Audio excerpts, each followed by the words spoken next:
नमस्कार, मी श्रीकांत उमरीकर. आपण पाहतात अॅनालायझर. लाईक करा, शेअर करा, सबस्क्राईब करा. अॅनालायझरचं ॲप डाउनलोड करा.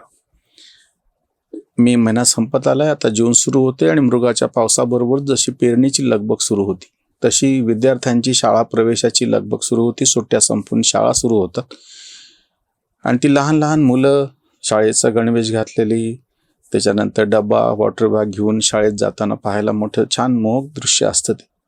पण ह्या सगळ्या मोहक दृश्याच्या पाठीमाग जी अतिशय भयानक वस्तुस्थिती आहे आणि ज्या आकडेवारीतून स्वतः धिंडवडे शासकीय व्यवस्थेचे, ह्या शिक्षण व्यवस्थेचे निघालेले आहेत, ते चिंताही करण्याच्या पलीकडे अजून काय असलं त्याच्यासारखे झालेले आहेत. मी तुम्हाला फक्त एक सुरुवातीचा आकडा सांगतो.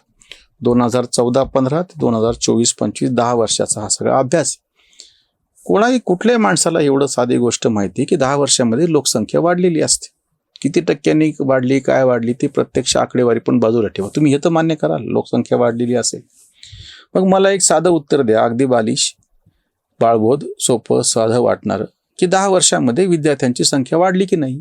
सगळ्यामधले म्हणजे एकूण सगळ्या, त्याच्यात खाजगी आणि सरकारीचा नंतर पुढचा मुद्दा येईल. एकूण आकडा होता 14-15 मध्ये शालेय प्रवेशित विद्यार्थ्यांचा 26.95 कोटी, म्हणजे 27 कोटी मुलांची प्रत्यक्ष शाळेमध्ये नोंद झालेली प्रवेश करण्यासाठी. आता ह्याच्यात तर काही वेगळं नाही. 27 कोटी मुलं शिक्षण घेत होते 2014-15ची गोष्ट. आणि 2024-25 म्हणजे 10 वर्षाच्या नंतरचा काय आकडा असावा? कोणालाही तुमच्यामध्ये विचारलं, तुम्ही काहीतरी तर असं सांगताल ना, 27 कोटीचे 27.5, 28, 28.5 झाले. काय आकडा असावा शासकीय अधिकृतरित्या? 24.69 करोड. 2 कोटी विद्यार्थी जवळपास, म्हणजे तो आकडा 26.95 आणि हा आकडा आहे 24.69. 2.25 कोटी विद्यार्थी कमी झाले. एकूणच शालेय शिक्षणातून विद्यार्थी गायब झाले. म्हणजे याचा अर्थ काय होतो? एक तर पोरं शिकणत, सगळ्यामध्ये मिळून म्हणतो मी, ह्याच्यामध्ये सरकारी म्हणलं ना ते पुढे येईल मुद्दा. म्हणजे एक तर मुलं शिकणत. आता खरा घोळ पुढे आहे की जेव्हा विद्यार्थ्यांना एक आयडेंटिटी नंबर द्यायला सुरुवात झाली, हे मुलं जेव्हा शाळेमध्ये जायला लागले, शाळेचे घोळ, पटसंख्या नको ती दाखवणे, ह्याच्यामुळे आता काय झालेलं आहे माहिती आहे की प्रत्येक एक युनिक आयडेंटिटी कोड असल्यासारखं आहे प्रत्येक विद्यार्थ्याला. आणि त्याचा TC एका शाळेतून दुसऱ्या शाळेमध्ये त्यांनी TC देणं गोष्ट वेगळी, की जोपर्यंत तो नंबर ट्रान्सफर होत नाही. माझ्या मुलीचं असं एका शाळेतून दुसऱ्या शाळेत ट्रान्सफर करायचं होतं, त्यामुळे मला अनुभव आला की जो आधी नव्हता येत.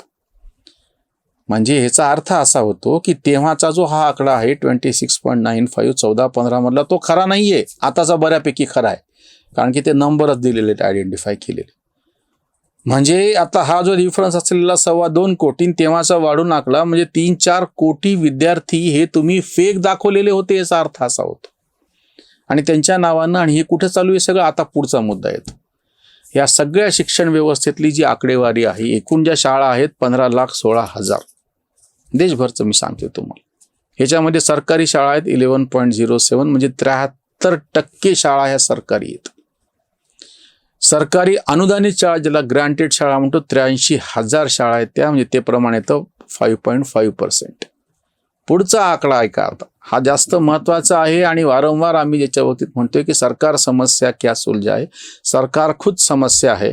खाजगी शाळा विना अनुदानित, त्यांचा आकडा आहे 2.68, म्हणजे एकूण व्यवस्थेच्या 19% इतक्या शाळा आता खाजगी आहेत, जे प्रमाण आधी अत्यल्प होतं. आणि तिसरं मदरसा आणि बाकीच्या सगळ्या वेधशाळा वगैरे की ज्यांचं वेगळं शिक्षण चालतं, त्यांच्यातही आकडा 38,000, म्हणजे जवळपास 2.5% शाळा त्या आहेत.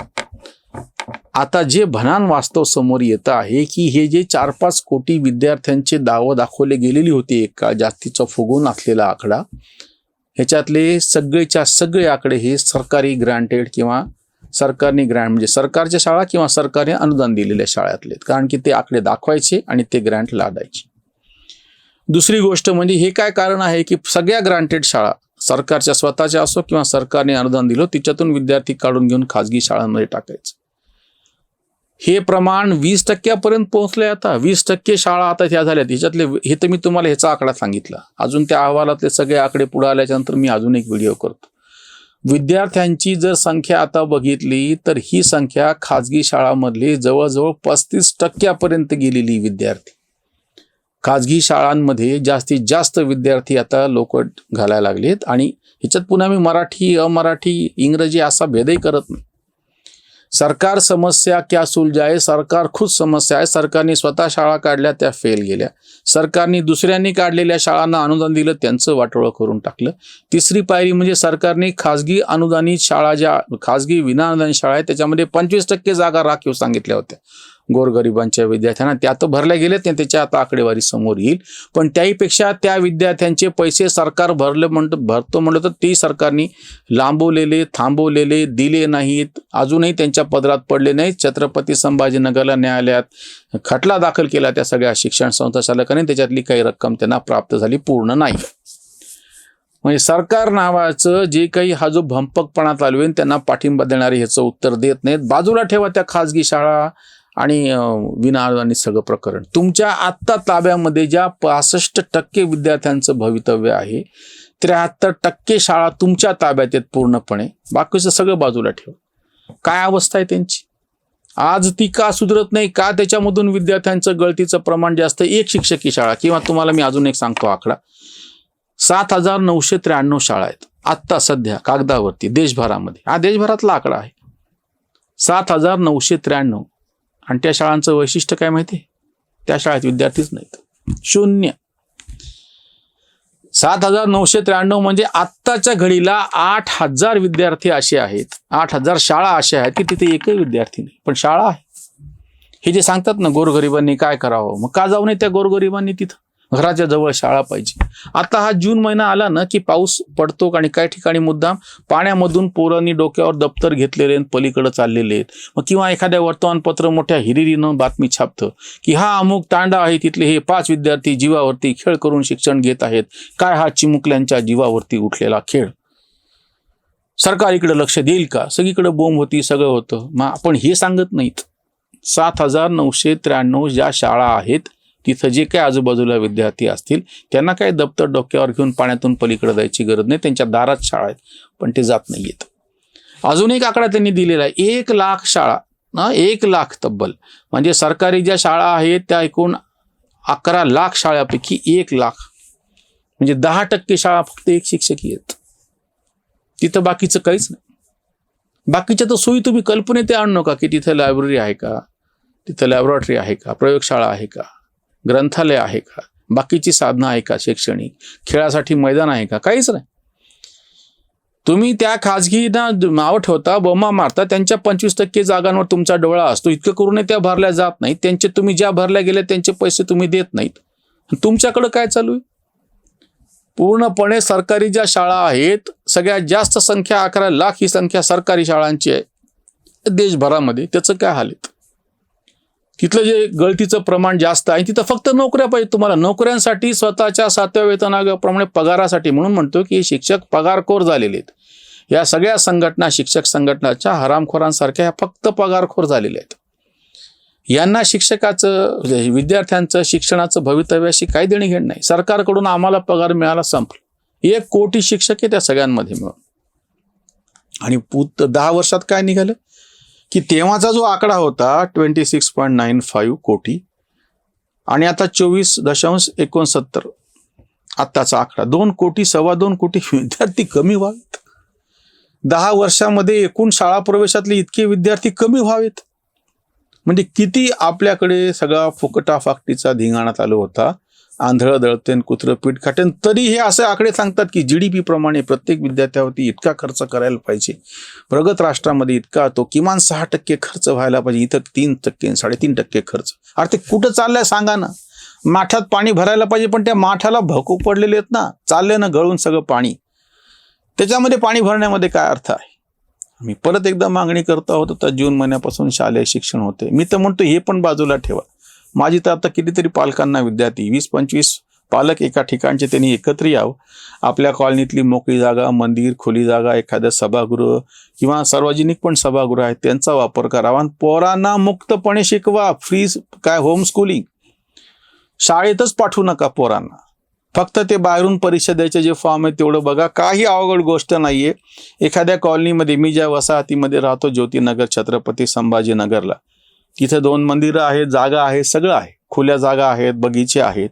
मला खात्री आहे, समजा त्या ठिकाणचे 25 पालक एकत्र आले आणि त्यांनी ठरवलं की काहीच करायचं नाही, आपण सगळ्या मुलांना एकत्र करायचं, बागेत न्यायचं, मंदिरात नेऊन बसवायचं, काहीतरी शिकवायचं, गाणी म्हणायचं, डान्स म्हणायचा, सगळं करायला लावायचं. ही पोरं बाहेरून जेव्हा परीक्षेला बसतील तेव्हा कुठल्याही शाळेतल्या पोरांच्या पेक्षा अधिक सजग, अधिक प्रगल्भ, अतिशय आनंददायी पद्धतीनं इतकं करूनही जास्तच मार्क घेते. हे सगळं भंकस बंद पडायला आले, म्हणजे काहीच उपयोग नाही आला. मी खाजगी शाळांचा तशा अर्थाने समर्थक नाहीये, पण ठीक आहे, त्यांचं त्यांना करायचं त्यांनी करा, पण तिथला भंपकपणा मला माहिती. हायफाय शाळांच्या नावाखाली म्हणून काय जे चालू आहे ते सगळं काही विचारू नका, ते तर अजूनच वेगळा प्रकार आहे. आता अक्षरशः शाळा मुक्तीची गरज आली की नकोच ही सगळी व्यवस्था. महान शिक्षण तज्ज्ञ व्ही चिपळूणकरांचा एक किस्सा आमचे मामा ॲडव्होकेट भूषण कुलकर्णींनी मला सांगितला, ते सांगून मी याचा शेवट करतो. मुलं लहान होते तेव्हा त्यांची, आमचा मामी भाऊ लहान होता, शाळेत टाकायचं होतं, ते त्यांचे एक मित्र, तर त्यांचे मित्र गेले चिपळूणकरांकडे गेले की मुलाला आता बालवाडीत टाकायचं, कुठे टाकू, काय शिक्षणाची काळजी, इथं गेलो, इथं एवढी फीस आहे, हे लांब आहे. ही जुनी गोष्ट सांगतो मी, जरी 15 वर्ष होऊन गेले त्या गोष्टीला, 15-20 वर्ष झाली असतील, 20-22 वर्ष. जेव्हा त्यांनी विचारलं, चिपळूणकरांनी सगळं अर्धा घंटा त्यांचं बोलणं ऐकून घेतलं, चौकशी केली, सगळं केली. ते म्हणे मी तुम्हाला सल्ला देतो पण तुम्ही ऐकणार आहात का? त्यांना वाटलं एवढा मोठा माणूस शिक्षण तज्ज्ञ आता काय सल्ला देईल, चिपळूणकरांनी काय सांगावं. ते त्यांना हसून म्हणाले, मी तुम्हाला खरं सांगू का, म्हणे तुम्ही पोराला शाळेतच टाकू नका, चांगले सुजाण पालक आहात तुम्ही, शिकू शकता, तुम्ही घरीच शिकवा पोरांना आणि बाहेरून त्यांना परीक्षेला बसवा. ही वेळ आलेली आता की नको आता ही सगळी व्यवस्था, सरकारचं काय बसबसपुरी ते जाऊ द्या, तुमचं तुम्ही पाप, निदान आम्ही तरी तुमच्या पापामध्ये सहभागी नको. मी एक छोटासा प्रयोग केलेला आहे म्हणून सांगतो. मी स्वतः खाजगी विनाअनुदानित शाळा चालवून पाहिलेली, 1-2 नव्हे तब्बल 5 वर्ष. माझ्या मुलांना पूर्णपणे ट्युशन क्लासेस चुकूनही न राहता त्यांचा अभ्यास, त्यांच्या शाळा जे काही घेतील ते, आणि मी स्वतः घरी जाऊन जे काही घेईल ते वगैरे. माझी 3ही मुलं उच्च विद्याविभूषित आहेत, व्यवस्थित आहेत, त्यांना काही कुठं अडचण आलेली नाही. पण मी तो छोटा प्रयोग केला होता, मी तरी शाळा काढू शकलो, काही वर्ष का होईना तो प्रयोग करू शकलो. पण तुम्ही तेवढंही करू नका, मी तुम्हाला सांगतो. मुक्तपणे पोरांना जगू द्या, फक्त एक करा, त्यांचं सोशल हे वाढावं म्हणून आजूबाजूची काही मुलं गोळा करून तिथली मोकळी जागा, तिथला बगीचा किंवा तिथली एखादी शाळा सुद्धा जी अशी खाजगी शाळा होती त्यांनाही तुम्ही ऑफर द्या की तुम्ही मध्ये पडू नका, आम्ही आमचं बघतो पोरांचं काय करायचं ते. जास्त चांगल्या पद्धतीनं होईल. तुमच्या घरचे जे आजी आजोबा आहेत त्यांनाही आनंद वाटेल, तेही पोरांमध्ये सहभागी होतील. आजकाल रिटायर्ड झालेले जे लोक आहेत ते चांगले तब्येतीनं वगैरे ठणठणीत आहेत, आर्थिकदृष्ट्याही व्यवस्थित आहेत.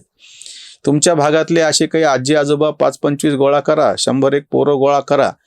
तुमच्या भागातले अनुभवी रिटायर्ड शिक्षक त्यांना घ्या आणि तुम्ही सगळे मिळून काही कुठली संस्था स्थापन करू नका, काही करू नका, मुक्तपणे तेही तुमच्याकडच्या म्हातारी ते पण त्याच्यामध्ये एंगेज होतील, त्यांनाही आवडेल नातवांबरोबर हे करायला, वेगवेगळ्या गोष्टी त्या मुलांना शिकायला मिळतील.